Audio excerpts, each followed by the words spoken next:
Désormais, retrouvez les journalistes patriotes Jeffer Mikwete Awa na Canal Info News Télévision. Canal Info News Télévision, chien Niamayele ou MPSR information en temps réel. Bon s'abonner à Canal Info News Télévision. Information sportive.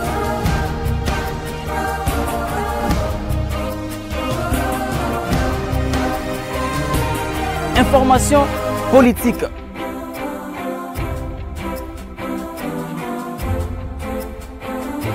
Information culturelle, information religieuse. Kaka Awa na Canal Info News Télévision. Bon s'abonner pour vous rater information toute actualité. Attends mon côté avec les vôtres. Jeffer Mikwete, les journalistes du peuple. Jeffer Mikwete, les journalistes patriotes. Nous peuplerons ton sol et nous assurerons ta grandeur, mesdames et messieurs. C'est des Congos qu'il s'agit. Grand merci à tous ceux qui aiment Jeffer Mikwete. Grand merci. Émission Nabino pour les. Grand merci à la grande équipe de cette émission comme d'habitude. J'ai vu Kumbi à la caméra. Grand merci à tous ceux qui aiment les journalistes patriotes, les journalistes proches du peuple Jeffer Mikwete. Les lots, question de parler de l'actualité. Par rapport à la tournée, il y a le président national INC, Monamboka Vital Kamere, effectué Kibongo tournée Ndinga Prometa Kibiso, et enfin à réaliser Kassi tournée Oyo ils allaient pour le bas et belé Banyamu Nyamuleki autour de tournée Oyo. Voilà pourquoi Teko Kitabongo pas moi au cadre il y a parti de Vital Kamere Zalibongo SPN donc Azali secrétaire politique national en charge de la culture et art et culte de Toro Yambaïmo Namboka Gabana Basile, bien qu'il est convalescent, mais lui quand même il faut l'obéir la partie parce que Autoté Zali Kosenga, Moussa Zali Kosenga, voilà pourquoi tu es le loco du Namboka Gabana Basile, ou Azalibongo secrétaire politique national, tout sonné par rapport à la tournée de Vital Kamere. On appelle déjà bonjour président Gabana Basile. Bonjour Jeffer Mikwete, les patriotes. Dans un plaisir, il y a surtout la bague qui est dans la télévision Tati. Mon coloro guerre ici dans l'Est. Banjo Benga plusieurs fois, mais la zone qui est en Lekate. Parce qu'on a des décisions qui sont relatives à la guerre ici dans l'Est. Parce que côté Bao, Baïmba au bazar souffrir, côté Baïmba au bazar, on a passé. Il faut tout partager Mawana Bango. Mais au moins, on comprend déjà que l'Est est comme on a formé à Moussoussou. On a pensé que comme bien na d'invitation pour que tu me rappelles pour partager peut-être na masolo voilà masolo est allé bien que tu es convalescent mais on dit quand même au lobby pour aux convaincu que moi qui m'écoute na est car pour président Vital Kamere a petit tour na est et ngo moni moi qui m'écoute et ngo péché courage bien que aux malades on dit quand même au lobby et ça dit par conviction que non effectivement qui m'écoute na mboka non ba congolais bazaki na besoin il y a expertise il y a moi na mboka Vital Kamere et puis ba congolais bazaki na besoin au na susu ndeko moi na mboka Vital Kamere président absolu Vital Kamere le kaningi ni kingi étoile de la nation. Peut-être qu'on ignorait, mais le lot. Et mon ami sur Baimboka que Vital Kamere a zali bongo lumière, a zali bongo solution. Permet les chefs de l'État pour que qui maison à la partie est. Oui, Ndako la raté, moi c'est que t'en as réalisé. Donc on a moni ce qui est président Vital Kamere a aussi prison après 2 ans d'absence na liberté. Mais aujourd'hui liberté et PCML la justice congolaise parce qu'ils ont compris que ça la erreur. Il y a aucun année de Vital Kamere Bachaï na place à passer mais au moins place wana à Bakisi et puis a eu occasion à Botonga et à plus de 7 livres.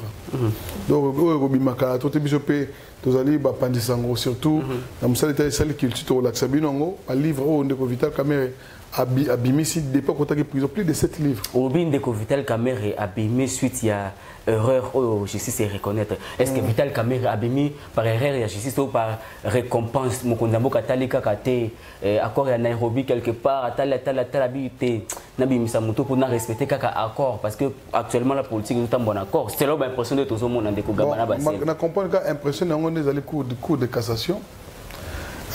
Et puis, on a comprendre que l'impression, il y a des cours d'appel, il y a cours d'appel, il y a cours de cassation, il y a peut-être Robi la Mawa. C'est-à-dire que on a comprendre.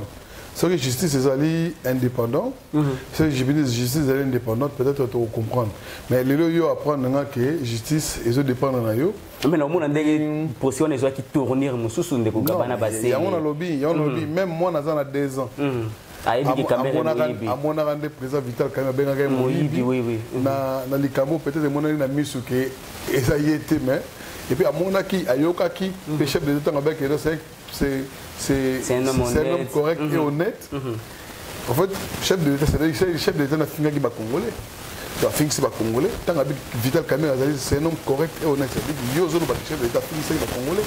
C'est-à-dire que sur les gens qui ne plus sérieux dans le Congo, le chef de l'État, s'il décide à lobby que Vital Kamerhe, c'est un homme correct et honnête, et j'ose croire que Akwasime un rôle moins important dans les jours qui viennent. Je pense qu'il faut comprendre. Mais dès que Gabana Bassel, on a le mot awa, qui a bakouman, et la diaspora, il y a presque situé Vital Kamerhe.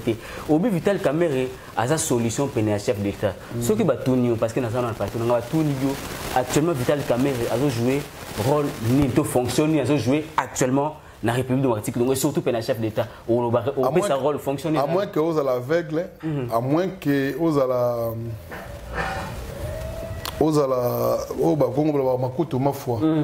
à moins que vous à la Kizengi, à moins que vous à la Zoba, autant que ça m'a longaté, pour comprendre que Moussalo ne peut Vital Kamerhe au Sala.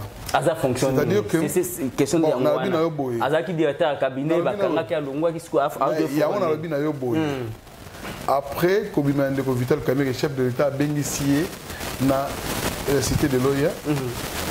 Au Moni, Yepsangaï, homme politique, ni non, ben, on est né, Ndeko Vital Kamerhe, tant qu'on a pris. La qualité, ni yango na zone. Yango na biboy. Au Moni, au Goyi Kosa et Lamboka, Kakate, ce que vous avez la fonction, Mouné et Lamboka.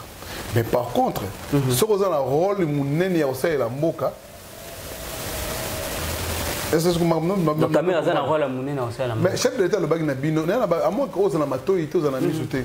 Tant que chef de l'État, le dit que j'ose croire qu'il y a une prison. Nazana Kondima, que Vital Kamerhe a joué un rôle important. Parce que le rôle de Nobino Bonimbo, déjà qu'il a joué un rôle important. Et dans la place où le chef de l'État qui est la place où il va commenter. Mais Kamerhe qui pour n'a pas intérêt à la carrière politique. Est-ce que soit est qui pour n'a pas ne pense pas peut-être ceux qui président Vital Kamerhe en Équateur, en Équateur, pour avoir intérêt. Mais abandi ne place au problème des alliés. Problème des alliés na Équateur, problème des alliés na Congo central, problème des alliés na Kisanga, problème des alliés na Est. Na Est. Tout va pas y passer par le beaucoup na pour guerre wana. Malamu balo bandengona parce que tango bunagana bakangia ngo Vital Kamerhe azaki tango Est et ndongo kuna ba Uvira. Vital Kamerhe azaki na. Mais tango bazara na Kabila ba bango ba favoriser qui infiltration ba favoriser ba guerre wana ngabana. Merci beaucoup na ndengo zo pesa ba précision na wa ça n'engage que toi parce que même nabi que ozo pesa ngai information ya balabala. Au moins des places où on met la radienne ensemble. On dit que on la radienne pour la solidarité, moi, ça va être. Même c'est quand même secrétaire national, il y a un éclairage là-bas. Il y a un lobana. Il y a un expliqué au thé. Pour exemple, quand il s'est place, on met la radienne. Moi, c'est la Covid-19. Bah, pékisa même pour sur la 0 mètre. Mais bateau mais la bangi, bah non, mais la bangi, basé la solidarité, c'est-à-dire tant que Covid-19 a régné, tant que pour dans la salle de l'eau. Il y a le Covid déjà. Il y a la hauteur. Au moins, il va coup péter. C'est-à-dire que il y a ma solidarité na sima ya nganda ya diamba. Batu ya ceux qui va dire que non, sobi ozala mutema ya solidarité au bateau ba melra diamba. Obe eza motu ya makasi. Bata diamba bazala solidarité makasi. Ba pekisi bapekisi bise mais bato bamela diamba baosangisa bamela on y taf bamela ngo ensemble ya baela covid déjà te bamela ngo mais biso même ata ngana yo to obi to zaki ba 10 mètres sur 10 mètres mais bata covid bazana bolingo ça n'était pas zo taf ça va jouer à 5 famille ça dit que solo et beta marande kuna ndeko Vital Kamerhe à la qui preuve qu'elle est nationaliste. Déjà dans tango guerre ya ki non et non c'est pas parce que il y a un natif à kuna na bino kino celle ndako la kando e ba côté tanga Vital Kamerhe botami kuna akoli kuna azana baninga kuna ayebi système le ga kuna za lokanda babaka tokso lokene na musique au moment ba combattre ba pesa JB Wera Kofi ba concert na poto mais au moment na zaza congolais Maître Gimsa congolais, Dadju congolais, même ba Emile Alias, même ba oh msou nanani, ba Suzuki ba concert na poto. Poni ba combattre avec ça bango bitumbate. Poni ba ko peksa bango concerté. Mais avec ça ba JB ba Wera parce que ba Emile bango to bazala kuna. Ba yebi makambo le kuna. Donc ça a été un concert plus à Robert ba peksa été. Demona caméra. C'est-à-dire caméra azali natif à kuna. Ayebi tous les 4 coins, ayebi na moment des articles et salama, ba bloqué mais ayebi au moins dans le système la bilelo, to que dans le système il y a triangle. Au peloton comme la ngopé. C'est le système, c'est une solution il y a aussi sa guerre d'une manière triangulaire. C'est-à-dire explication à la congolais faut qu'on la mise, c'est-à-dire que Azam Dater a dit côté bana yo moni muto akena bunagana kazi ba moni pe suspect et nini wana système triangulaire aena zana lo bana oboye sele mabele oya yo oyebi ndenge fonctionnera soki monguna ye oyebi ndenge nini o détruire monguna wana a soulever triangle il faut ça entre RDC Uganda Rwanda après na 4 wa tsheba M23 mais expliquez-moi clair c'est-à-dire que ce RDC va sur le sommet, c'est face à les places où lui-même il sait le système qui doit jouer pour que guerre si la histoire n'a pas été en soutien. Par là, c'est que tu vas traiter des complices alors. Pardon? Par là, tu traites des complices. Non, dans le Biboye. Au but, autour d'une question de traiter des complices. C'est-à-dire que le Congo a besoin de la personne qui va trouver une solution pour rendre la paix. Na partie est RDC aux souffrir. C'est l'état de siège non soit là qui n'ont état de siège est à la photo ou pas. La solution pour arrêter cette hémorragie de la guerre à l'est, c'est Vital Kamerhe. C'est simple. C'est simple mon cher ami. Au moins les Congolais azaka qui na la place où créer polémique. Mais par contre, place créer polémique pour que détruire l'Union soit boligné en côté. Mais Kamerhe c'est un grand politicien, un bon cannabis. Il faut tout admettre. Vous aurez reconnaître un grand politicien. Kamerhe c'est un grand politicien, un bon cannabis. Il faut tout admettre. Les lots au système triangulaire Vital Kamerhe Pessoana. Si seulement ça réussissait, au Canada ils ont honneur. Bien sûr, qui me continue en boca, mais qui sera à l'honneur? Est-ce qu'ils ont la Fati ou ils ont la Vital Kamerhe? Si Vital Kamerhe va tourner, bon on a Bakaliko, Vital Kamerhe na président na Fati Beton. C'est politique. C'est yoka mais bazo expliquer bien le Cameroun. Donc na bané sur loba, mais on doit être intellectuel. Les gens comprennent. Déjà quand on vous dit que guerre bati le kwebo akei kuna foin. Bato belo babaro toujours ba leader est ba zui ou ba oser même te ko koma na Bunagana, c'est Bunagana ça bloqué. Mais Vital Kamerhe est un grand diplomate. Oh lelo, ils ont un diplomate au Congo. Au Telema, a des systèmes. Il y a paix à Moka. Vital Kamerhe a joué beaucoup de rôles. Plusieurs rôles dans niveau est. Donc, même à l'époque, il y a Mouzé Laurent Désiré Kabila à Outi na Rwandais. Alors, le Rwandais a aussi sa guerre dans l'Est. Il a mis Vital Kamerhe de là pour assurer coordination. Il y a Marambo Italie, voilà.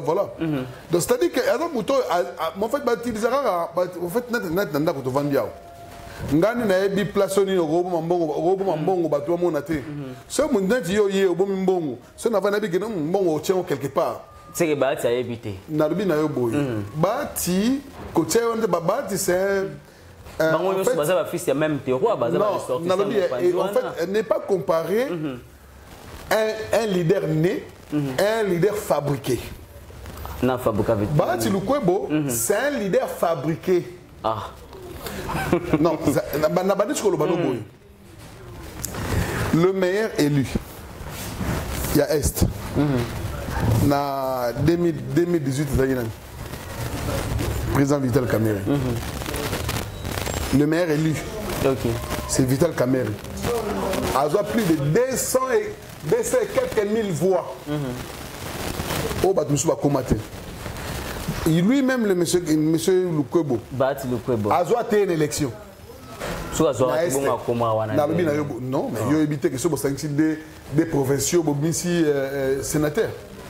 Oui, bien, ils ont des provinciaux, sénateurs à Bimi. Lui, c'est un sénateur.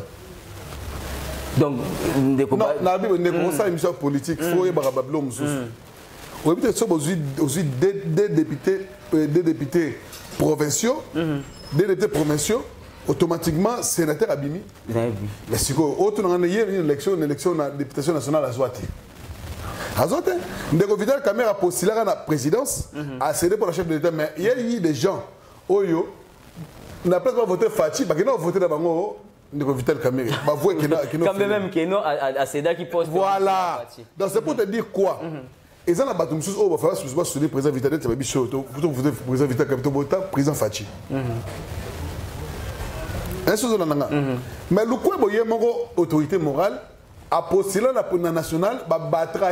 Mais ça a parmi deuxième force politique en Bukana. Non, on doit confondre. Non, deuxième force politique en collège, mais deuxième force politique est dans individualité. Vital Kamerhe, c'est un leader individuel. Quand on voit Vital Kamerhe, il va député dans le Yente. Quand on voit, il doit expliquer le Moro. Ça c'est que deuxième parti politique, il y a Mboka Makasi, il y a INT. On va expliquer au bout. Expliquez. Dans le ministre, on a l'alternance. INT, on a combien de députés? Tu as vu que le ministère phare, non, combien de députés? Pas plus de 16. Mais, si on a lié, ça a un parti politique qui INT n'a pas ministère. Vous comprenez? Donc lui-même, Vital Kamerhe, c'est la force. Par rapport selon l'arrangement. Lui-même, Vital Kamerhe, c'est la force. Au moins, peut-être après 20 ans, tu vas perdre Vital Kamerhe, après 30 ans, peut-être tu vas perdre. Histoire retiendra d'un politicien qui a fait tout ça, qui a ramené l'alternance au Congo, qui a cru. La vision à chef de l'État. Non, qui a cru à un fils d'un grand opposant qui est Félix Antoine Tshisekedi. Donc, tout va permettre de voilà. Lukwebo n'a jamais soutenu le chef de l'État. Mais il y a un cas sacré. Yoka, si tu es venu dans l'Union sacrée, si la région le chef de l'État, c'est Vital Kamerhe. C'est que les gens oublient. On dirait guerre, il y a leadership. Et ça, Makasi, entre Vital Kamerhe, Bahati Lukwebo. Non, il ne faut pas dire ça. Non, par rapport, il y a territoire dans Bango. Même coin. Ce que je te dis, c'est vérifié et vérifiable. Okay. Il ne faut pas comparer un leader né. Un leader fabriqué. Un leader fabriqué. Selon Gabana Bassel. Non, c'est la réalité de la chose. Comment tu compares selon Ngaï? D'abord, Mouto, même dans la circonscription de Bafota, il y a un leader. Et puis, il y a un sérieux, ce que je te dis. Il ne faut pas qu'on ait légèreté. Non, tout sur la bataille. Il ne faut pas confondre un leader né. C'est ça que je peux te donner. Il ne faut pas comparer un leader né et un leader fabriqué. C'est un leader fabriqué. Dans la circonscription, il y a un Bafota. Moutabattre, membre naïe.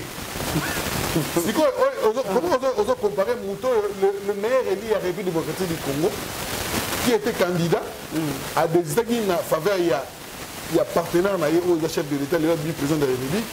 Mais il y a eu des voix qui ont fait voter la présidence alors qu'à des États qui. Leader, il ne faut pas comprendre un leader né et un leader fabriqué. Qui est celui qu'on appelle un leader fabriqué?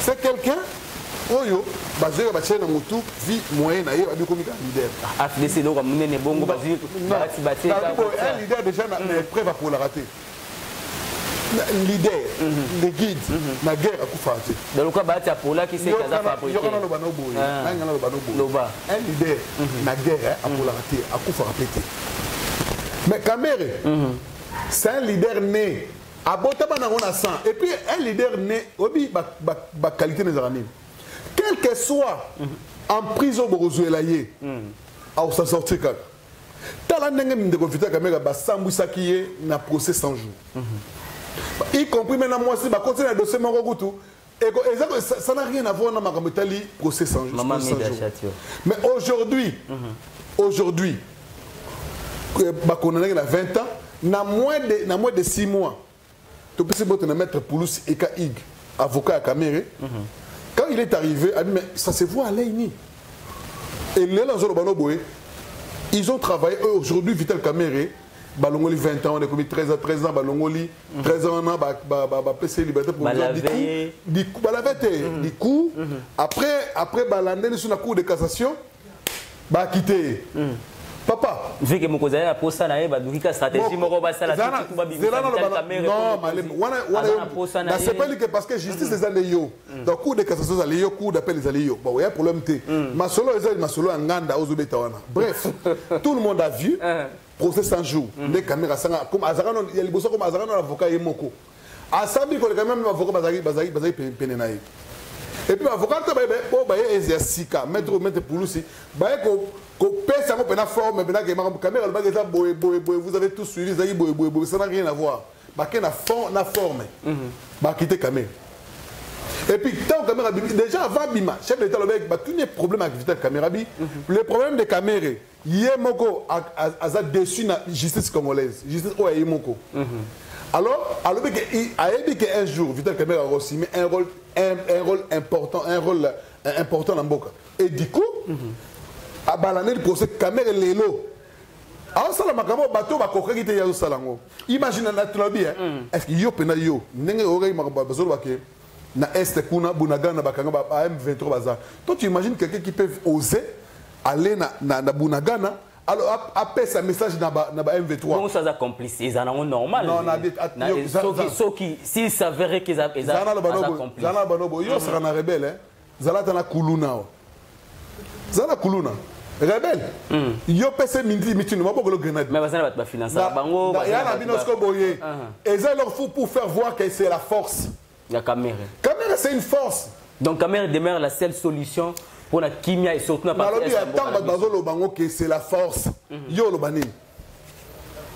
Tala ninga est bazolo ba Kamere c'est une force. C'est que l'état de siège mo konzamboka initial qui on est nango. État de siège non. Kamere a une solution. Non, na boy. Na bi na boy. Déjà muto la facilité à s'adresser na ba M23. Vous comprenez? Ngai na yo to ba Congo ba Mongo biso na biso to bomanaka. Mais bata est bazara ini. Moi muta est. Muta so outi à voisin Muzuri a trouvé immeuble. Balingana amour du prochain bazara nango. Ah c'est que tout le c'est-à-dire que la complicité à bande qu'on a biso ressortissant est. Na lobi na yo boye. Yo kasi M23 ngazana influence où tu as. D'abord Rwanda Uganda, il y aura sauté ba M23 tout en ebeli bazana. Il y aura bango tout bazaba Rwanda et là soutenir na Rwanda. Mais bazaba ndeko na biso ebeli bazana kati wana. Il faut qu'on récupérer bango, ba Rwanda batika la bango moko et puis bango surtout to attaquer. Guerre ezali to récupérer ba M23. Bazaba ndeko na biso to récupérer no bango. Motion na bango et vous allez traiter dans l'Assemblée nationale et puis ils vont décider et tant qu'on récupérer bango on saura maintenant les commanditaires de cette histoire-là. Voilà. Et du coup, il y aura la solution. Nous voulons que Est Wana Kimekota. Voilà. Au lobby, du coup, Kimekota. Sur les lots, par l'entremise de Vital Kamerhe, enfin, conclure qu'on vend d'accord sur là. Par l'entremise, il y a leader né. Non, on a posé la question. On a le leader né. Voilà, on répond dans le temps de la question. Voilà, par l'entremise de Vital Kamerhe, président national du parti INC, ce qui est le Kimekoti.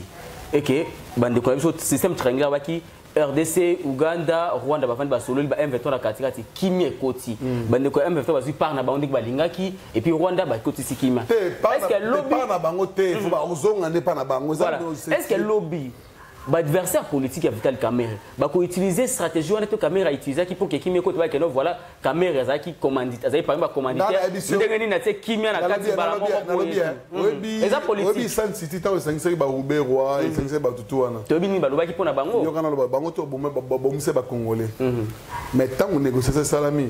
Nathan a négocié la société qui n'a pas de on réunit presque tout le monde, les mécontents, toutes les cartes sur table, on trouve une solution et puis c'est fini.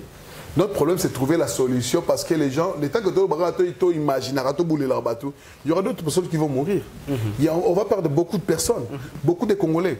Tant mieux qu'on puisse être ensemble, on s'est réunis tout autour du leadership du chef de l'État et la paix, on dit la paix s'égale, la paix a un prix. Le prix de la paix c'est la réunification, les négociations. Donc pour moi je peux vous dire que nous sommes dans une solution. Et Vital Kamerhe, ce chef de l'État paie ses missions parce qu'il sait que papa solution c'est Vital Kamerhe pour la paix à l'Est. Donc je vais carronner il y a pacificateur pénal. Chef de l'État Obi a la fonction de main. Vital Kamerhe, son cheval de bataille, c'est ramener la paix à l'Est. De là où il est né. Là où on a enterré Moutoulou Naye. Ce n'est pas le pouvoir. C'est pas les pouvoirs. Au moins, Vital Kamerhe. Obi, c'est pas les pouvoirs. Ce qui Vital Kamerhe, le cause pouvoir. Moi, l'alternance. Il y a un parti politique qui est là. On a reçu pouvoir puis les conserver le plus longtemps que possible.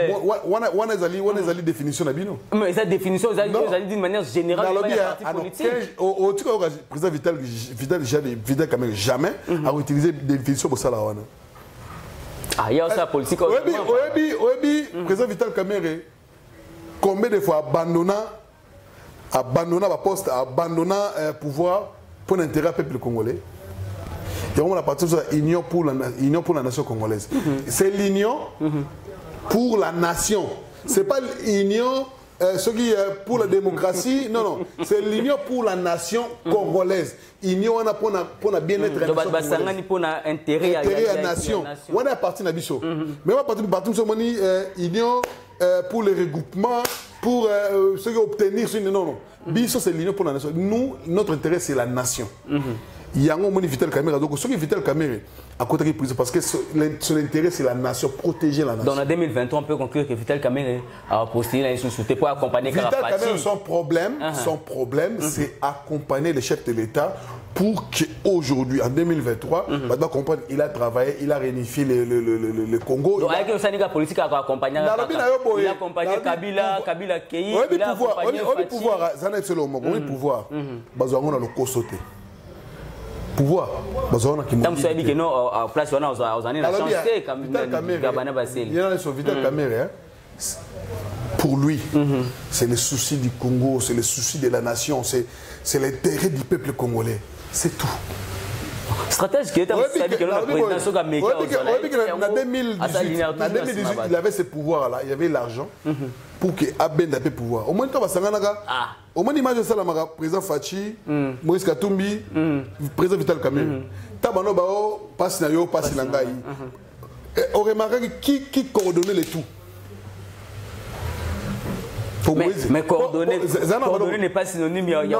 Non, sans qu'il comprendre que lui, il avait les mots, la parole, l'intention, la vision. Mais l'aura d'être le chef de l'État, peut-être, toi-même, tu sais, parmi les trois, c'était lui, et puis il était au milieu. Il avait le charisme là. Le charisme, on a déjà. Mais lui, c'est pas ça. Lui, c'est l'amour du Congo. Aujourd'hui, vous n'allez pas comprendre ça, mais peut-être demain, vous comprendrez aussi. Voilà, merci beaucoup Ndeko Gabana Bassele, malgré qu'il est convalescent. Alinga quand même coupé Sabiso, moi tant auto solanae. Concernant tournée, il y a président national, il y a UNC, Ndeko Vital Kamerhe. Grand merci. Nabi vous avez Kolanda Biso. Mais est-ce que les Oyo toute étape, il y a grand tournée, il y a président Vital Kamerhe et c'est la prochaine étape, il y a Soussoneni. Alors, on a capitale. Donc, tournée aussi là, je pense que c'est pour le 28 septembre, d'où nous appelons tous les Quinois d'être à l'aéroport pour accueillir le président Vital Kamerhe. Il y a Simba pour Azarami Balé, IDPS, Nambino peut-être y a Simba. On est à président Vital Kamerhe à Kenagi Poto, on va quitter à Kepoto.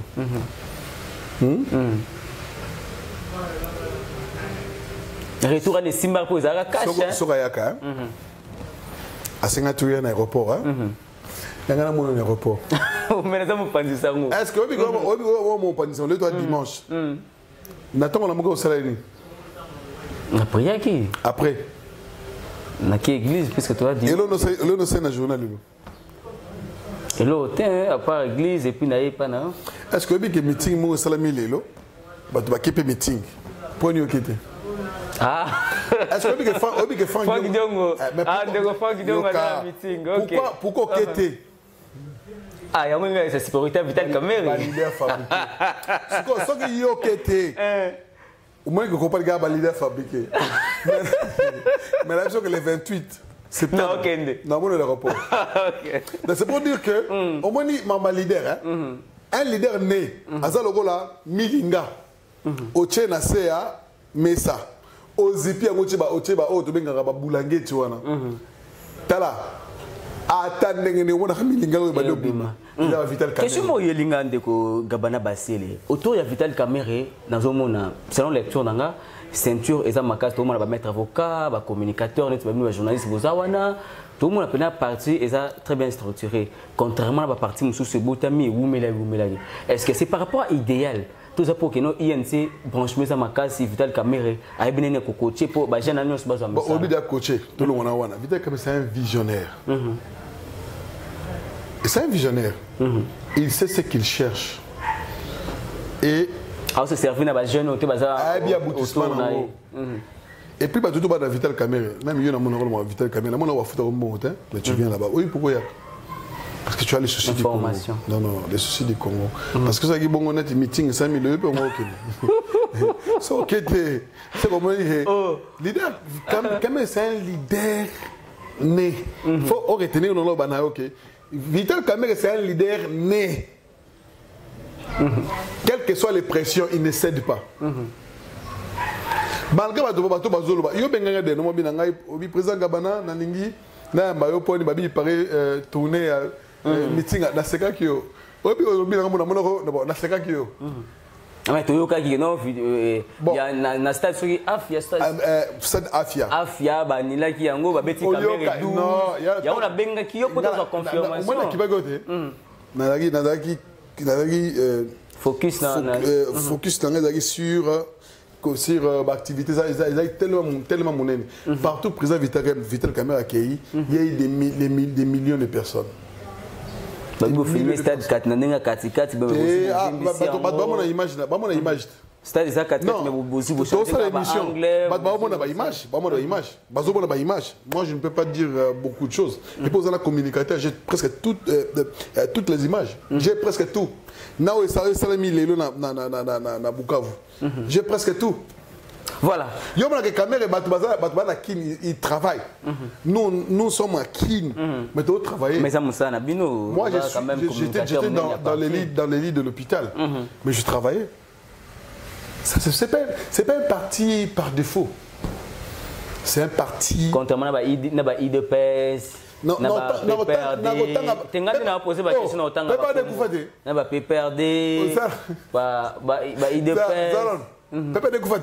Ezali. Ah. C'est gens nous en batté là, tu le. Il y a un segment. Tu comprends ça, mais voilà. Aussi. Vision 2023. Mais est-ce que vous peut perdre des assustés? Non, peut perdre des ali, bana là-bas, Ezali. Siège national les en batté là. Ah, quand même la batté là. Où monsieur ça? Monsieur ça na Sendwe. Ah? Na Sendwe. J'ai vérifié bien. Tu vérifié la limité. Nga les kawana moi couleur à pembe. Par là, m'a posé une question mon Ndeko Gabana Basile.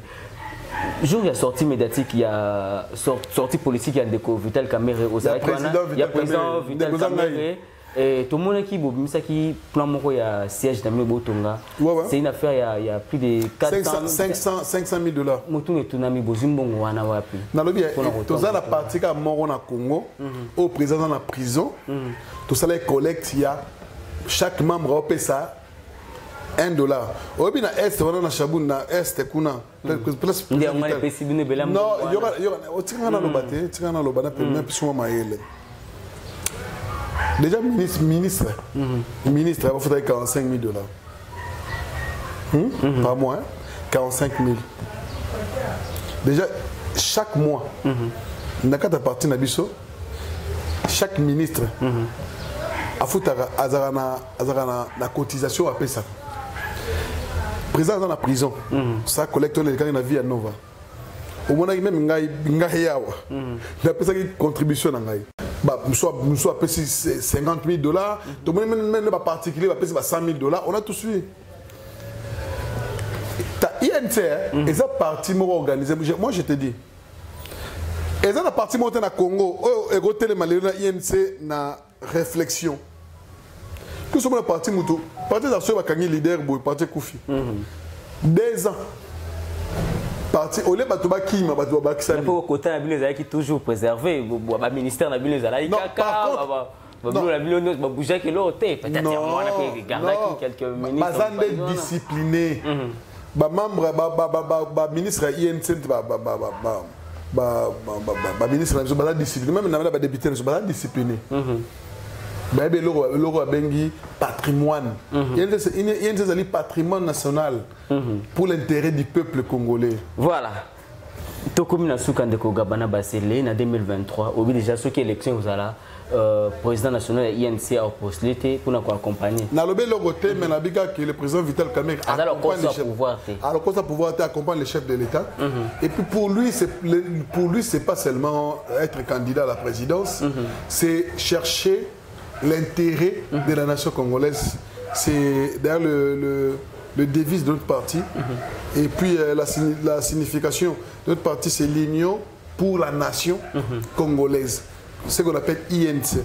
C'est un parti très discipliné, très organisé, parmi les partis tous les ans dans le Congo. Relation de Vital Kamerhe actuellement, directeur cabinet chef d'État de Guilain Nyembo. Maintenant là. Alors, dans la relation, tu mets bien entre bango parce que il semblerait le président Vital Kamerhe chef de l'État, et puis il Guilain Nyembo a directeur cabinet chef de l'État. Kamerhe c'est un leader politique. C'est un leader politique qui maîtrise les coins. Et le président Vital Kamerhe c'est quelqu'un qui a passé tout son temps à réfléchir pour l'intérêt du Congo et plus son changement. Voilà. Donc, moi je pense que je peux te dire que Vital Kamerhe, président Vital Kamerhe, c'est quelqu'un qui a passé tout son temps pour étudier le Congo, pour réfléchir comment est-ce qu'on va changer le Congo. Et le Congo, c'est des formes comme le chef d'État avec le Congo lobby comme Allemagne d'Afrique. C'est-à-dire que bien un chef de l'État, basé la réflexion on a accompagné pour que en 2023, tous va favoriter en 2023. Pour tous en 2018, vous avez favorité.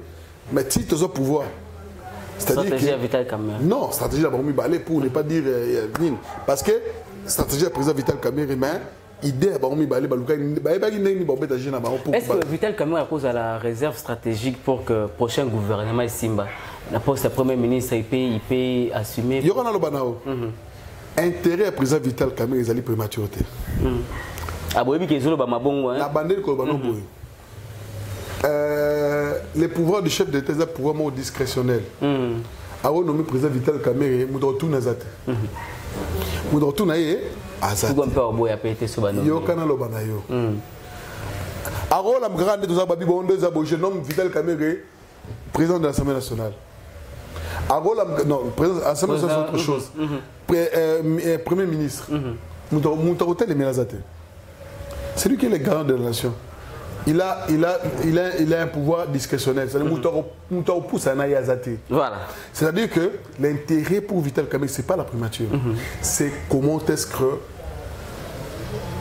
le peuple congolais à vivre en paix, à vivre, à bénéficier na biloko oyo ils vont revenir na ye et à vivre le cola pays tout développé oyo population la bango et vivra na ba biloko oyo ils appartenir na bango. Voilà, merci beaucoup moi mboka Gabana Basel to comme Nasuka. Je rappelle que na un titre il y a secrétaire politique national en charge de la culture et culte. Il y a parti cher il y a président national. Secrétaire politique national adjoint en charge de la culture parce que tu tires aux lignes de Bishop Chatumba. Bishop Chatumba la PC Mboti na Mambo Baza na présent Vital Kamere vraiment va vivre fraîcheur. Il y a beaucoup non mais non quel est et puis déjà non il y a problème en fait nana yi toujours la complicité mon gros c'est-à-dire il y a Simaramin culte. Il est trop proche il y a président Vital Kamere. Non trop proche c'est trop dire c'est-à-dire que président Vital Kamere basoda na ye bazo bonga ndenge moko. Mais sauf que mon activité au ça na président Vital Kamere atie nzambe liboso. Alors en activité on a nzambe ndaza liboso ya omoni basali des cultes nzambe ndaza liboso et nzambe nda protéger na prison vi ba maraba kuta na kuna a relater yango 8 heures de souffrance dans la prison. Donc c'est-à-dire que 8 jours de souffrance dans la prison. C'est-à-dire que si aujourd'hui il se dit Azo regretter on dirait à perdre visionnaire, pasteur, parce qu'il allait être pasteur. Parce que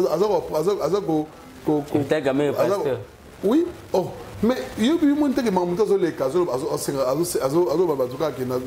Limbi Sabatou, ça dit, Bato Sala, langage d'Ango, Limbi Sazana, il y a pardon, Azo Lugara, message à paix, réconciliation. Donc, langage n'a y a tout autour, il y a paix, il y a Bolingo. Alors, on prêchait à Bolingo. C'est-à-dire que yo mo devait pas passer par perception. Amour du prochain. C'est ce que Vital Kamere est en train de prêcher. Voilà. Par contre, les politiciens sont sur les lots. Bazana message à péter. Ok. Voilà, merci beaucoup Tokom Nasuka Espena. Bongo, ok. Tokom Nasuka, si faudrait qu'il y ait Bagnos Balandio à travers l'émission Bisso Polélé, bien qu'on soit convalescent quand même, on dit qu'on dispose de temps en photo sur là. Surtout qu'on a intérêt, il y a beaucoup de messages dans le souk plutôt Kabana. Toninga Congo, Congo ils ont besoin de Bolingo, Congo ils ont besoin de tous ensemble parce que le problème est pour que ici là, et c'est un faux Toyo Kanato Linga tous ensemble pour que Moïni, Monguna, a poussé la musique à Nabiso. Donc, tout soutenir parce que ils ont raté pour l'Est, après Est, à Okenepe qui s'angani, et après Est, après Kivu, Nord Kivu, Sud Kivu, Okenepe qui s'angani. Je pense que c'est pour le 27, après le 28, on doit bien aller à Touyamé, dans l'aéroport Angili, et puis au Soukaka Wanate. Parce que d'ici là, d'ici là, la consultation, na ba politique nyonso. Ils ont un cadre après-campagne. Non, mais Moussa, les chefs d'État Salobagi Nabino, les chefs vous avez dit que a joué un rôle important. Voilà. Merci beaucoup, Tokom Nasuka. Grand merci. C'est la tête que Azan a besoin de monter. Rôle important, chef d'État Salobagi Yango. Bon, on va raisonner que non, Azan a besoin de monter. Mais ça va passer quand même à Ozo. Dans le Biboye. Bon, fonction à Boya raté. Il y aura une fonction sur aux yeux distrait. Il est trop distrait. Moi, il primature, sur la PCO, sur la maille, il est trop distrait. Et moi, Azakuna, au Monendeni, Ndeko Sama Lukonde. Non, Azasala Moussala, à l'objet de Bazaba Warrior, oui, Bazaba Warrior. Mais Nabi Boye, primature, sur la PCO en gros, sur la maille, il était comme distrait. C'est-à-dire que, aux yeux de ceux qui ont comme un bouillé, puis, la fonction, sur le Boye, au sali on sait pas Christ. Voilà. Alors dans moment où il faut toi encourager premier ministre parce que ça l'effort parce que malgré les difficultés mais ça va fort. Alors na bi que Bocha na mutu na bino. Président Vital Kamere n'a pas besoin coacha mutu moko panzi likolo pour une fonction au yazanango. Une question. Par contre, il a besoin de chercher la paix entre Congolais tous ensemble, tous se réunir pour que on avance. Est-ce que le président national Ndeko Vital Kamerhe a accompagné Jean-Michel Samalukonde pour réussir dans le mandat en tant que chef du gouvernement? Tous les ministres nationaux du gouvernement, ceux qui ont accompagné, Bangote. Et ce moment que les chefs de l'État, parce que moi, je suis Mokonza Poni Moutou.